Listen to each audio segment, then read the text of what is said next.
Hello sir, maupay nga aga. Ako ngayon si Geraldo Almancion, usa ka mga student nurse yana nga magtutudlo kayo about basic information on hypertension. So, kani nga kani nga learning session is not all about discussion. So diri hiya pure discussion. Also, we will or an usa ka amon student nurse will show you or will demonstrate on how to use apparatus or student apparatus.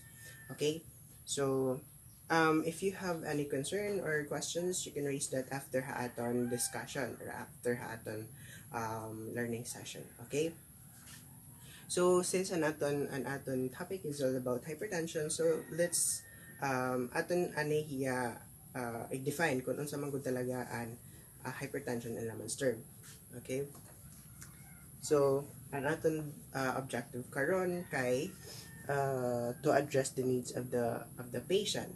Okay, so to provide the desired information towards the patient and also to demonstrate skills that is related to hypertension. Okay, so ano man gud talaga ang hypertension?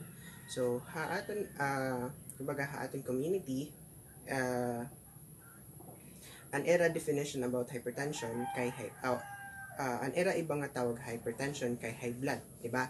So usahay or danay nami-misinterpret hiya kay nayak kung mayakan nga niya high blood, meaning an era gintutuko is an amount haaton blood, an amount of blood nga adi haaton lawas, kumbaga humitaas kuno na aton dugo, which is very wrong. Kay actually an hypertension na yakanyali also known as high blood pressure is the abnormal rise of the blood pressure. So meaning diri mismo an amount haaton dugo an humitaas, kun diri an presyon haaton dugo asya an humitaas above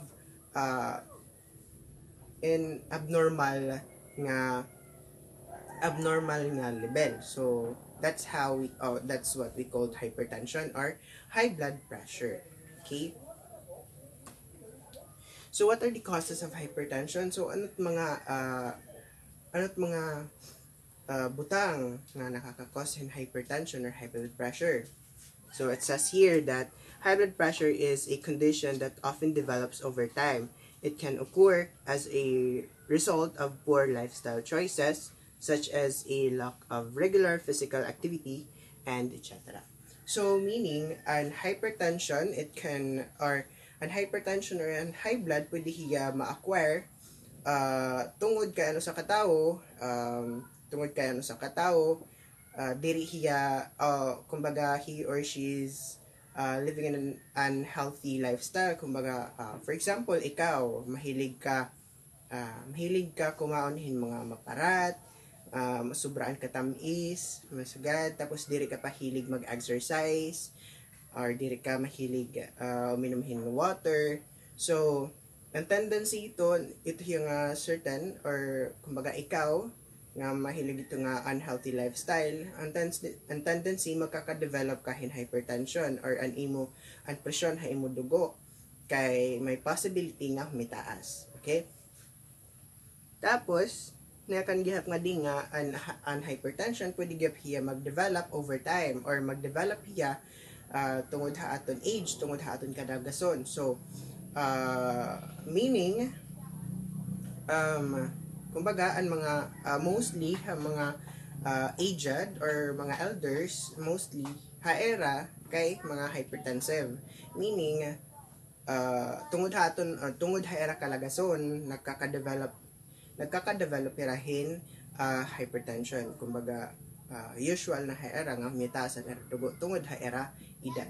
Okay, next kay ang mga considered types of hypertension nga i-discuss an usaha akon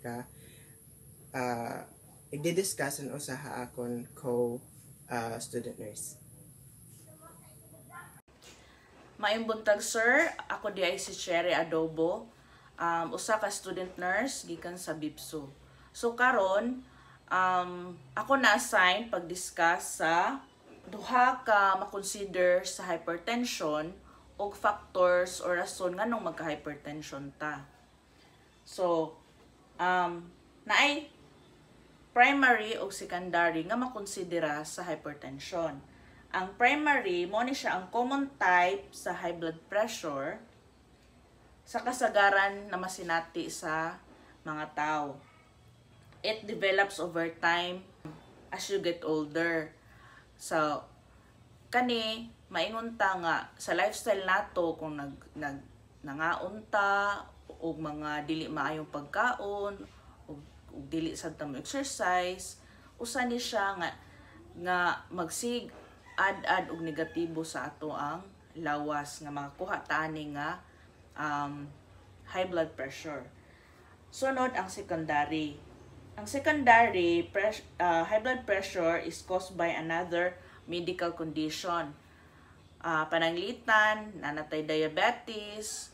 So ang kaning kung magka-diabetes ta, ang kanidyong high blood pressure igsuon jud ni siya sa diabetes. So example na siya. So og uban pa na mga medical conditions. But it usually gets better after you treat this kind of condition or undangon ang mga medisina nga nagpa-trigger di ani. Ang sunod mo siya, what are the factors that can drive hypertension? So unsa man ang mga rason nganong magka hypertension man ta? So mauni, number 1 is obesity or pagkatambok nato. So the more obese is the more or overweight, the more nga ang atong heart works harder to pump blood and oxygen to our body. So in time kung magsige lang permanente lagin ana, so mas stress atong heart ug atong mga blood vessels. So ay kaduha, too much salt on the diet. So mo ni giingon nga too much and too little dili jud siya maayo. So dapat balance lang jud siya. So too much sodium in your diet, usasa din siya. Pananglitan anang mga canned goods, makuha na to diha, fast food, dapat limitahan jud na nato siya. So next is too little potassium on the diet. So para asa man ni ang potassium? Ang potassium maka-lower siya sa blood pressure nato. So asa man ni makuha ang potassium? Ang potassium makuha sa mga pagkaon parehaan ng bananas, potatoes, beans, yogurt. So mauna siya ang rich in potassium nga mga pagkaon. So karon ang sunod is lack of regular exercise. Exercise is the best sa tuag yun lawas nga dapat nato buhaton every day, even 30 bisag mga 30 minutos gyud. Kay exercise maka-increase sa blood flow padung sa atong mga kaugatan, which leads to release sa mga natural hormones nga makapatabang sa atoa. Then next is drinking too much alcohol. So sa giingon pa nako, too much or too little dili jud siya maayo. So having more than 2 drinks per day can cause hypertension. Maka-cause ni siya og kanang constrict sa atong blood vessels, which increase in flow and heart rates. So mo ni siya. Another is stress. So high levels of stress can lead to a temporary but dramatic and increase in blood pressure. So dapat ato gining likyan nga permanente lang tang stress kay usa jud ni siya ang makapatrigger sa mga lain natong mga balatian sa atong lawas. Maunang usahay mo dapat mo relax ta, mag-meditate ta, dili kay ta palabig hago sa atong lawas. So mao ni siya ang angay buhaton para makaiwas ta sa high blood pressure or hypertension. So, ang last sa makapatrigger or factor sa hypertension is certain chronic condition. So, unsa man ning chronic? Ang chronic, more siyang persisting na balatian in a long time. Murag, dugay na ni siya nga sakit sa imuha hantod karon. Example, anang diabetes, like kidney disease. So, kanis sila, maka-increase na risk sa high blood pressure. So, to sum it up, akong balikon tanan, factors nga that can drive hypertension or makahatag sa ato high blood pressure are obesity, too much salt on the diet, too little potassium on the diet, lack of regular exercise, drinking too much alcohol, stress, and certain chronic condition. So, mauni siya. So, daghang salamat sa pagpaminaw, sir. Maayong buntag. Hi sir, good morning. Ako si Al Agustin, usa ka nursing student, gikan sa Biliran Province State University. Nako karon para mag-inform o mag-educate sa imo about how to measure and monitor the blood pressure. In front of you na ako'y PowerPoint presentation. So before we start to take our blood pressure, we need to find a place that is comfortable and relaxing. Also make sure nga ang lugar na ay lamesa o na ay lingkuranan. Next, sit correctly. Kailangan nato mulingkod sa lingkuranan na ang atong back is straight, naka-straight siya. And also, ang atong legs are uncrossed. And then, ang atong feet are flat on the floor. Next, don't take the measurement over clothes because kailangan dyan na siya para makuha na to ang insaktong resulta sa atong blood pressure. Otherwise, kung na ay clothes, mapiktuhan ang resulta sa atong blood pressure. Next, measure at the same time every day.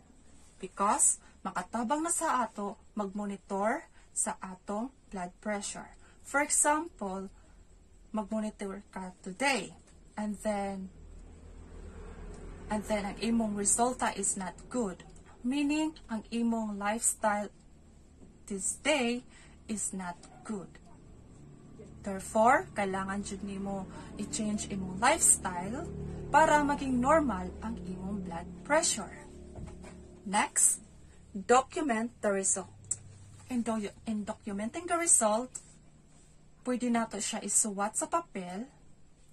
Take note that also ibutang ang date o ang time. Pwede po nato ibutang ang atong resulta in encoding.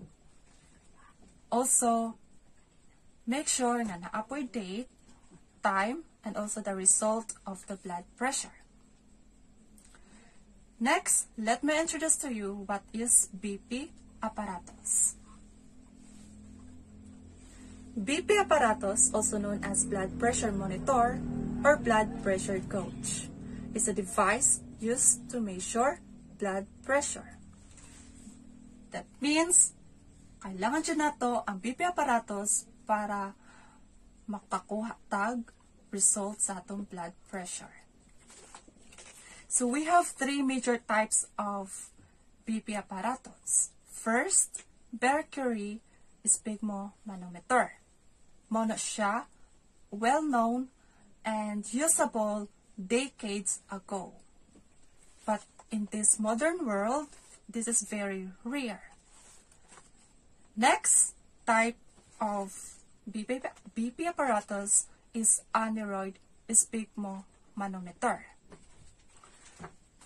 Muna siya ang well-known today and it is manual. Because modern na ta karon, ang atong third major type of BP apparatus is automatic digital sphygmomanometer. It is very easier to use.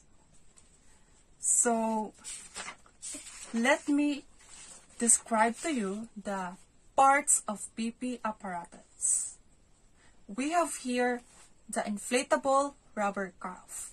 Mao ni siya ang ibutang sa atong arm. Mo-expand ni siya, then ang air mosulod sa inflatable rubber cuff. Next, konektado ni siya sa gauge. Ang gauge, diha nato mabasa ang resulta sa atong blood pressure.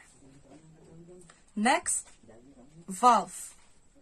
Mo ni siya makakontrol ta sa pressure sa air. And then, pwede nato na siya i-close when we start pumping the valve. And then, pwede nato mag-release of air kung kailangan na nato mabasa ang blood pressure. So, valve, muna siya ang pump sa air.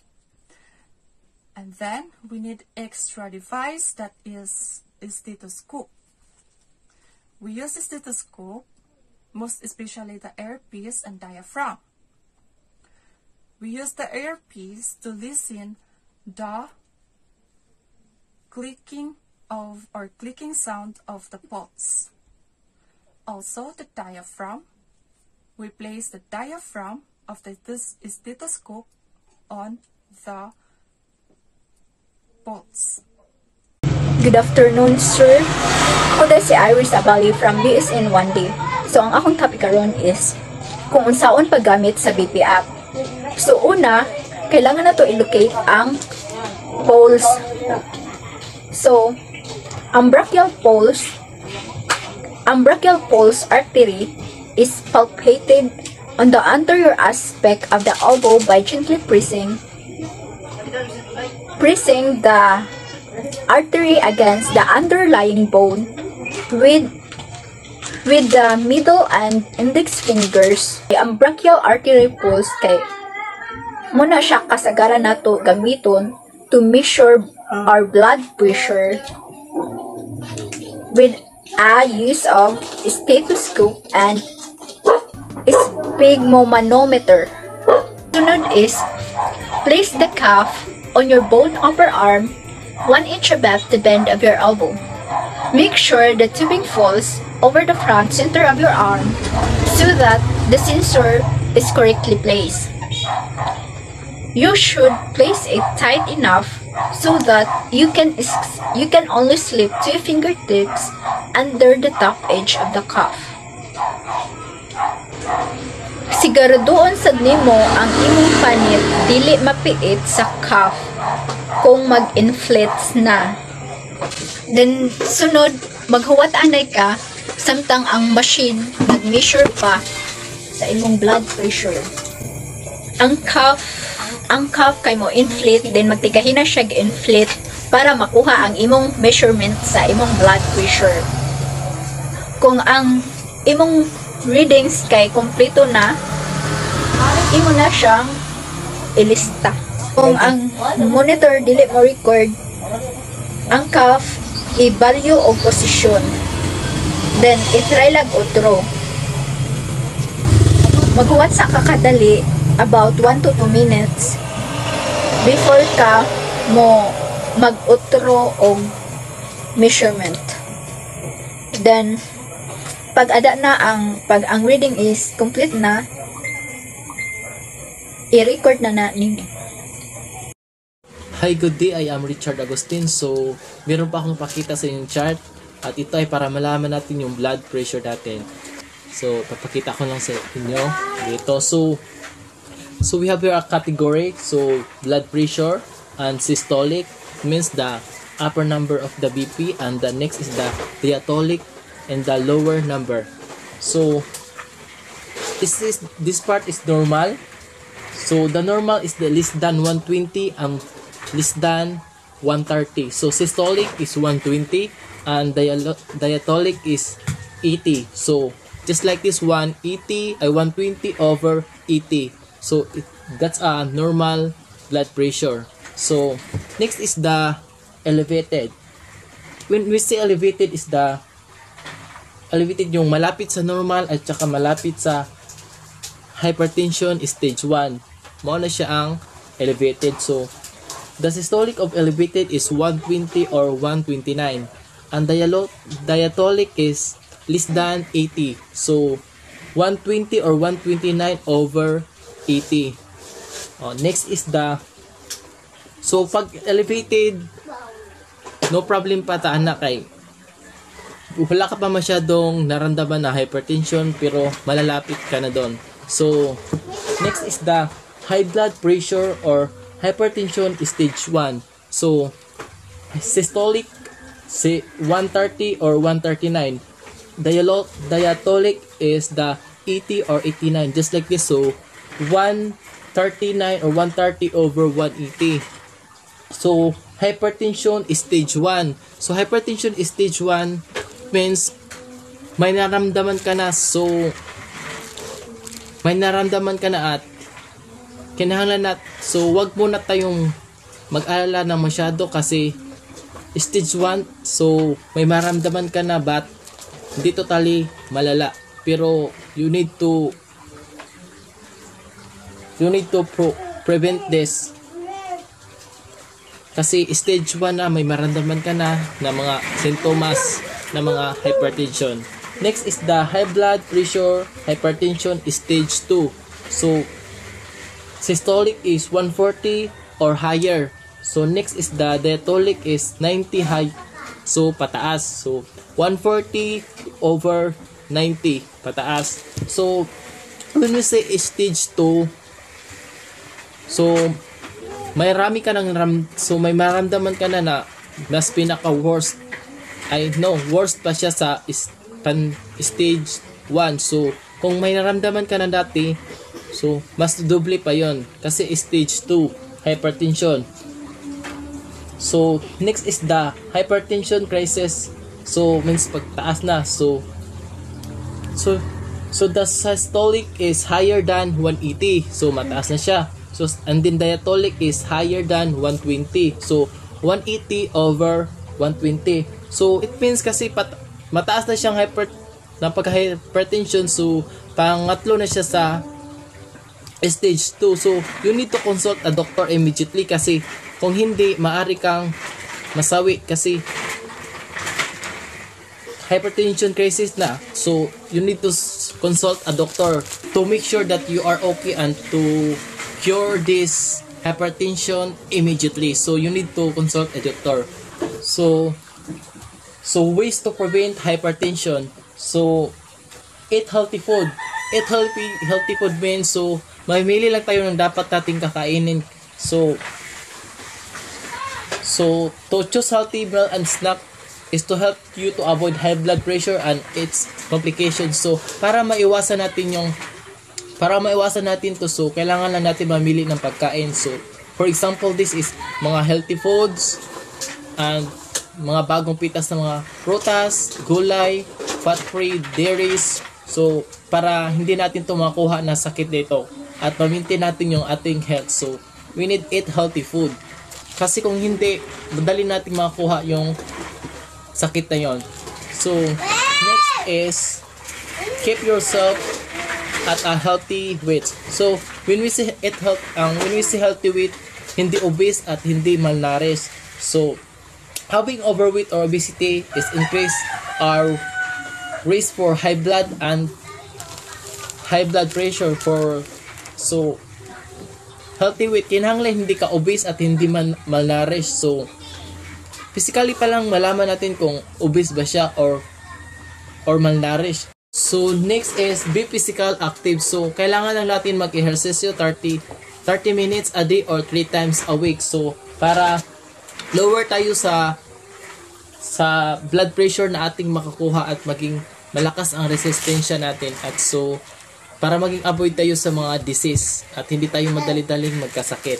Next is the do not smoke. So do not smoke is so raise your blood. So kung ikaw ay nagarilyo, so prone ka sa mga you raise your blood pressure, so higher risk for heart attack, stroke, at magkakaroon ka ng heart disease. So kailangan lang natin wag manigarilyo kasi isa ito sa mga sakit na ating makukuha sa kung ikaw ay manigarilyo at isa ito sa magiging prone ng hypertension. So next is limit how much alcohol you drink. So kung ikaw ay lucky na umiinom, kailangan mo lang ng no more than 2 alcohol drinks per day, at kung ikaw ay babae, so no more than 1 alcohol drinks per day. And so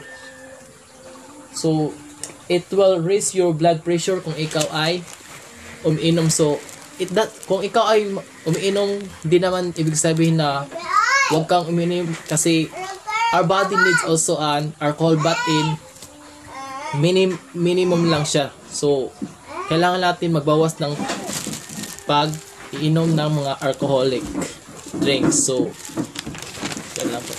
So next is get enough sleep. So ano bang makuha natin pag enough ang ating tulog? So get enough sleep is important, so sa lahat ng antas ng ating katawan or sa ating kalusugan. So get enough sleep is magiging ating heart and blood vessels ay magiging healthy. So kung ikaw ay kulang sa tulog, so you have a tendency to increase of heart disease and high blood pressure and stroke. So ikaw mismo sa sarili mo, kung ikaw ay walang tulog na enough, so sumasakit yung ulo mo, you feel dizziness, and hindi ka komportable sa araw mo kasi nga kulang ka sa tulog.